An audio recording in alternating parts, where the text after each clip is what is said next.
Hi అండి. Welcome back to Bezawada cooking vlogs. నేను రేణుక. ఈరోజు సింపుల్ ప్రాసెస్లో ఎగ్ పొరటు ఎలా ప్రిపేర్ చేయాలో చూద్దాం. ముందుగా కావాల్సిన ఇంగ్రీడియంట్స్: స్టవ్ మీద కడాయి పెట్టుకోవాలి. అందులో 2 స్పూన్స్ ఆయిల్ కూడా వేసుకోవాలి.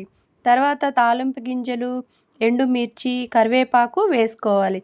అవి బ్రౌన్గా వచ్చేంత వరకు వేయించుకోవాలి. మనం కట్ చేసుకున్న ఆనియన్స్, పచ్చిమిర్చి కూడా యాడ్ చేయాలి. అవి మనం కట్ చేసుకున్న బ్రొకోలీ కూడా యాడ్ చేసి పెట్టుకోవాలి. తర్వాత అవి కొంచెం సేపు వేగనివ్వాలి.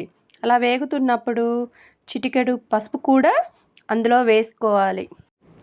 అందులో కొంచెం గరం మసాలా, పెప్పర్ పౌడర్ అవి కూడా యాడ్ చేసుకోవాలి. ఆనియన్స్ని బాగా కలుపుకుంటూ తిప్పుతూ ఉండాలి. అలా ఆనియన్స్ బాగా వేగాయి అనుకోండి, చాలా టేస్ట్ వస్తుందండి. మనం గుడ్లను పగలకొట్టి ప్యాన్లో వేయాలి.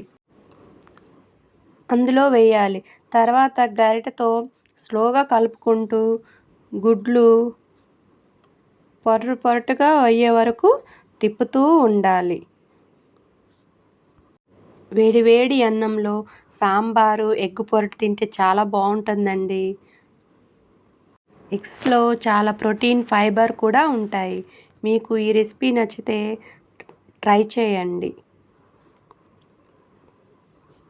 ఈ ఎగ్ పొరటు పిల్లలకి చాలా ఇష్టంగా తింటారండి. మనకు 2 స్పూన్స్ కారం కూడా యాడ్ చేయాలి. ఈ రెసిపీ మీకు నచ్చితే లైక్ అండ్ సబ్స్క్రైబ్ చేయండి.